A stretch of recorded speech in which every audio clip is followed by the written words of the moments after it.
প্রশ্ন ফাঁস নিয়ে ককরোচ জনতা পার্টির চলমান আন্দোলনের প্রেক্ষাপটে ভিডিও বার্তা দিয়েছেন ভারতের প্রধানমন্ত্রী নরেন্দ্র মোদী।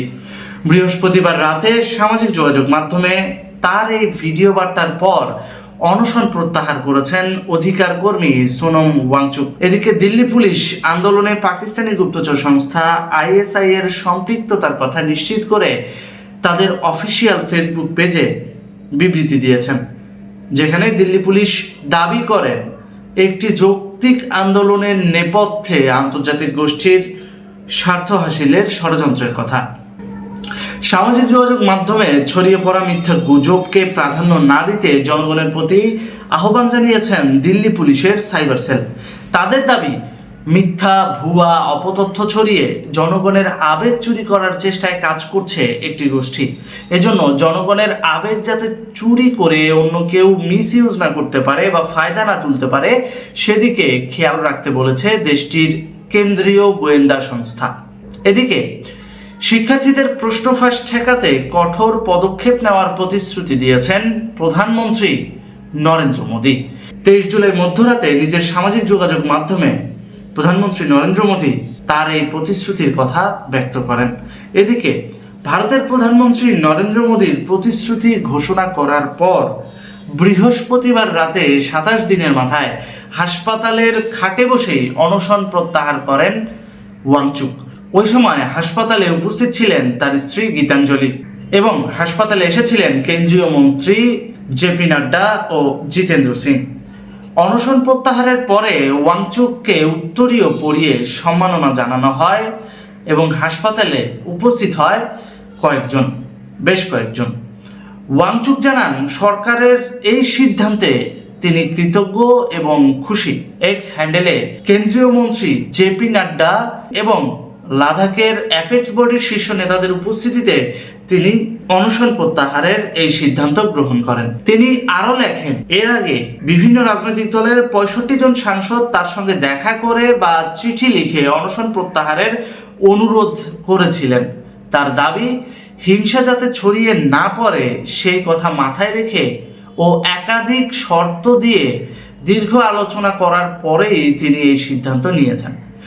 শিক্ষার্থীদের এই যৌক্তিক আন্দোলন বা শিক্ষার্থীদের যৌক্তিক দাবিকে রীতিমতো হাইজ্যাক করে ভারত ভাঙার প্রয়াসে বাংলাদেশের রাজনৈতিক দল যেমন জামাত, এনসিপি এবং অনেক আইএসআই পন্থী তৌহিদি ছাত্র জনতা তাদের সোশ্যাল মিডিয়ায় অ্যাক্টিভিজম চালিয়েছেন এবং সেই অ্যাক্টিভিজমকে পুঁজি করে বাংলাদেশের গণমাধ্যমও অনেক নিউজ করেছেন। পাকিস্তানেও একই কর্মকাণ্ড লক্ষ্য করা গেছে।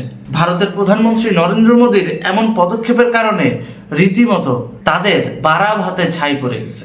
আন্দোলন থেকে ভুক্তভোগী সাধারণ শিক্ষার্থীরা সরে যাওয়ার সিদ্ধান্ত নিয়েছে। ফলে ভারতে সক্রিয় থাকা আইএসআই এবং ডিপ স্টেট গোষ্ঠী রীতিমতো দোটানায়। শিক্ষার্থীরা প্রশ্ন ফাঁসের ঘটনাকে কেন্দ্র করে যে যৌক্তিক দাবি উত্থাপন করেছিলেন, যার ফলে যে আন্দোলন শুরু হয়েছিল সেটিকে ক্যাশ করে যেভাবে ভারত বিরোধী আন্দোলনে রূপান্তর করার চেষ্টা করা হয়েছিল, তাতে আইএসআই এবং ডিপ স্টেট গোষ্ঠী আশাবাদী থাকলেও সেটা সফল হয়নি। এদিকে বাংলাদেশে কশা জাহিদ নিয়ন্ত্রিত মিডিয়া মোদির গদি চলে গেছে বলে যেই রিউমার ছড়িয়েছিল, সেই নিউজের আর্কাইভগুলো নিয়ে হাসাহাসি শুরু হয়েছে বিশ্বের বিভিন্ন দেশে। ভারতীয় জনগণের পাশাপাশি অন্যান্য রাষ্ট্রের সাধারণ মানুষ ও বুদ্ধিজীবীরাও বাংলাদেশের গণমাধ্যমের এই ধরনের কাঁচা কর্মকাণ্ডকে রীতিমতো তাচ্ছিল্যের সুরে পর্যবেক্ষণ করছেন। তারা এটিকে নিয়ে যেমন হাসাহাসি করছেন, তেমনি বাংলাদেশের গণমাধ্যমের স্বাধীনতা এবং তথ্যের অথেন্টিসিটি নিয়েও প্রশ্ন তুলছেন। বাংলাদেশের মিডিয়া ডিপ স্টেট এবং আইএসআই এর টাকায় উদ্দেশ্য প্রণোদিত হয়ে পক্ষপাতমূলক নিউজ করে থাকেন, এমন তীব্র মন্তব্যও কিন্তু জোরালো হচ্ছে মারাত্মক আকারে। আন্তর্জাতিক অঙ্গনে এই তীব্র মন্তব্য ভবিষ্যতে বাংলাদেশকে পুরো বিশ্বের সামনে হাসির পাত্র করে তুলবে বলেও মন্তব্য করছেন অনেক বিদেশি কূটনীতিকরাও। এবার আসেন আসল কথায়। সোনম ওয়াংচুক যেহেতু অনশন ভেঙেছে, তাই স্বভাবতই এখন আর নতুন করে কাউকে মানানোর কিছু নাই। সাধারণ শিক্ষার্থীরা যে যার ঘরে ফিরে গেছে। তাহলে এখন দিল্লির রাজপথে মাঠে আছে কারা? কারা আন্দোলন করছে এবং কারা আন্দোলন করবে তাদেরকে আইডেন্টিফাই করে করে অ্যাকশন নিবে ভারত সরকার। শুধু তাই নয়, বাংলাদেশের প্রধানমন্ত্রী শেখ হাসিনার ক্ষেত্রে যেটা হয়েছিল, প্রধানমন্ত্রী অনেক দেরিতে বুঝেছিলেন, তখন আসলে কিছু করার ছিল না।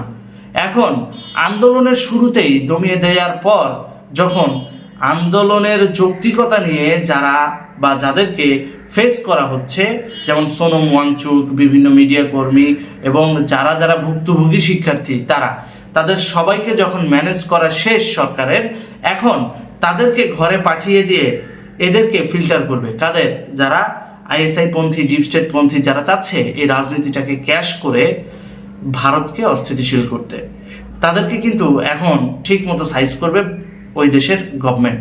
বাংলাদেশে যেমন সেনাবাহিনী এসে বলছিল যে আপা আমরা দেখে নেব, আপনি চিন্তা করেন না, বা ম্যাডাম আমরা দেখে নেব, আপনি চিন্তা করেন না, এই যে কথাবার্তা বইলা বুঝুং বাজুং বুঝায় বাংলাদেশে যেমন দলীয় নেতাকর্মীদের নামতে দেয় নাই, অর্থাৎ আওয়ামী লীগের নেতাকর্মীদের ঐক্যবদ্ধ হতে দেয় নাই, ভারতে কিন্তু সেই সুযোগটা দিচ্ছে না নরেন্দ্র মোদী।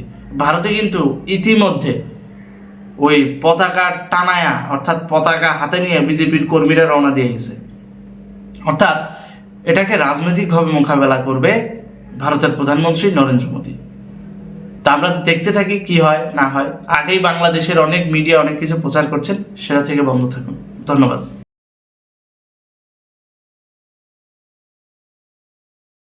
এই ককরোচ জনতা পার্টিটা কি, এটা বোঝাতেই আজকে আমার এই ভিডিও। একটু মন দিয়ে শুনে যান, তাহলে দুধে কতটা জল আছে একদম স্পষ্ট বুঝে যাবেন। ককরোচ জনতা পার্টি অ্যাকচুয়ালি একটি মোদী সরকার বিরোধী সংস্থা। তাহলে এই সংস্থাটি কাদের করা উচিত? হয় পাকিস্তানের, নয় বাংলাদেশের, নয়তোবা চীনের। কিন্তু এই ককরোচ জনতা পার্টির ফাউন্ডার কিন্তু না তো পাকিস্তানের, না তো বাংলাদেশের, না তো চীনের, সে আসছে কোথা থেকে? আমেরিকা থেকে। ককরোচ জনতা পার্টির ফাউন্ডার অভিজিৎ দীপকে ফ্রম আমেরিকা। এইবার আপনাদেরকে বুঝাচ্ছি সে আমেরিকা থেকে কেন আসছে। আমেরিকার একটি সংস্থা আছে, সেই সংস্থার নাম হচ্ছে টিমোথি ইনিশিয়েটিভ। সেই টিমোথি ইনিশিয়েটিভ সংস্থাটির কাজই হচ্ছে সারা পৃথিবী জুড়ে খ্রিস্টান ধর্মের প্রচার করা। তারা ভারতেও এসেছে, ভারতে এসে তারা যে কোনো একটা জমি টমি কিনছে, সেখানে তারা একটা চার্চ, একটা গির্জা বানিয়ে দিচ্ছে। ঠিক আছে, বানাও। তারপরে তারা কি শুরু করেছিল দেখুন। তারা সেই সংস্থা থেকে গরিব মানুষদেরকে টাকার লোভ দেখিয়ে ধর্মান্তকরণ করতে লেগেছিল। গরিব মানুষ যারা দুঃখী, অভাবী, তাদেরকে টাকার লোভ, খাদ্যের লোভ, বাসস্থানের লোভ দেখিয়ে বলছে তোমরা খ্রিস্টান হয়ে যাও, আমরা সারা জীবন তোমার ভার নিলাম। ঠিক আছে, এতদূর পর্যন্ত মেনে নিচ্ছি, কিন্তু তার পরের স্টেপ তারা যেটা করেছিল সেটা মানার মতো নয়। তারা ভারত বিরোধী সংস্থা, নকশালপন্থীদের মতো সংস্থাকে ফান্ডিং করতে লেগেছিল। তারা নকশালদেরকে ফান্ডিং করে বলছে তোমরা ভারতের বিরোধিতা করো, তোমাদের টাকার অসুবিধা হবে না, তোমরা যতগুলো সদস্য আছো তারা খ্রিস্টান হয়ে যাও, তোমাদেরকে টাকা আমরা দিচ্ছি, বাসস্থান আমরা দিচ্ছি, গুলি হাতিয়ার আমরা দিচ্ছি। এ কি মানা যায়? ভারত সরকার আর সেটা মানেনি, মোদী সরকার আর সেটা মানতে পারেনি। মোদী সরকারের একটি আইন আছে, আইনটির নাম হচ্ছে ইউএপিএ অ্যাক্ট। সেই ইউএপিএ অ্যাক্ট কি? Unlawful activities prevention act.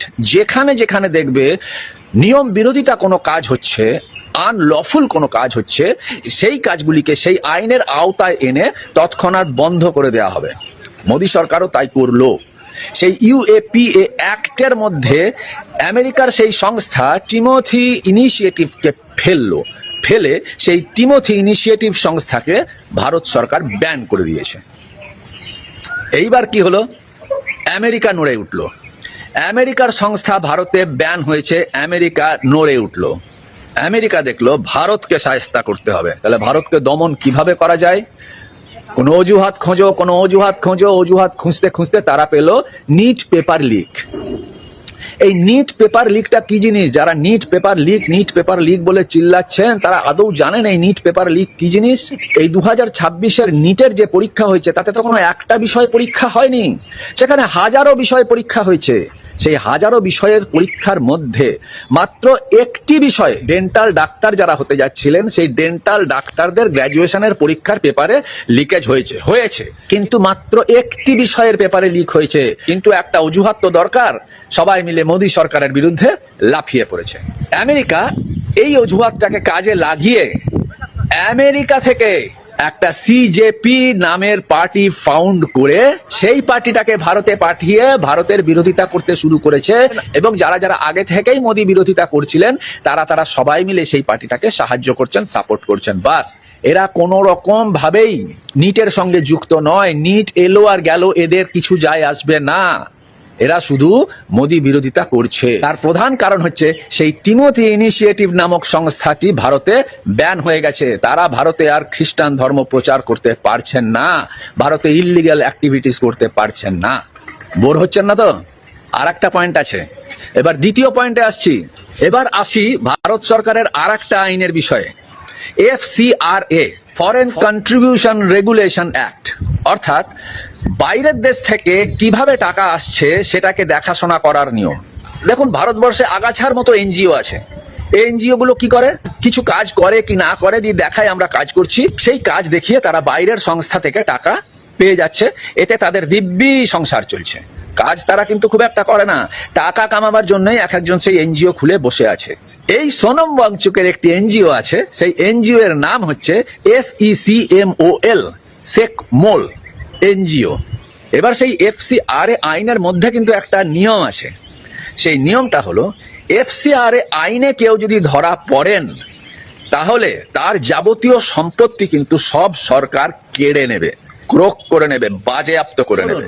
এবার বুঝে যান, সোনম ওয়াংচুকের সেই এনজিওটিকে কিন্তু ভারত সরকার অলরেডি ব্যান করে দিয়েছে। আপনাদের মনে প্রশ্ন আসতেই পারে যে এত এত এনজিও আছে, কই তাদেরকে ভারত সরকার ধরছে না, এই সোনম ওয়াংচুকের এনজিওটাকেই কেন ধরলো? হ্যাঁ বাবা, এই লোকটিও বিদেশ থেকে তার এনজিওতে যে টাকাগুলো আসছিল সেই টাকাগুলোকে ইল্লিগ্যাল জায়গায় খরচা করছিল। এই লোকটিও পয়সা দিয়ে মানুষকে ধর্মান্তকরণ করছিল, এবং এই সোনম ওয়াংচুকের গতিবিধিও কিন্তু খুব একটা ভারতের পক্ষে ছিল না। এই জন্যই ভারত সরকার তার ওই সেকমল নামের এনজিওটাকে ভারত সরকার যে FCRA অ্যাক্ট আছে সেই অ্যাক্টের আওতায় এনে একেও ক্রোক করেছে। ব্যাস, এইটাই হলো সোনম ওয়াংচুকের মাথা ঘোরার কারণ। আর এইটাই হলো সোনম ওয়াংচুকের সেই সুদূর লাদাখ থেকে দিল্লিতে উড়ে এসে ককরোচ পার্টির হয়ে অনাহারে অনশনে বসার কারণ। তাহলে সেকমল যদি ব্যান হয় তাহলে সেকমলের মালিকের যাবতীয় স্থাবর অস্থাবর সম্পত্তি কিন্তু এবার ভারতের সরকার ক্রোক করে নিতে পারে। বাস, এইটাই হচ্ছে সোনম ওয়াংচুকের ককরোচ পার্টিতে এসে ভারতের বিরোধিতা করা, মোদির বিরোধিতা করার কারণ। তিনিও কোনো নিটের পক্ষে নাই, তিনিও কোনো নিটের দুঃখী ছেলে মেয়েদের পক্ষে নাই, তিনিও এসেছেন নিজের স্বার্থে, নিজের সম্পত্তি বাঁচাতে। বুঝতে পারা গেল?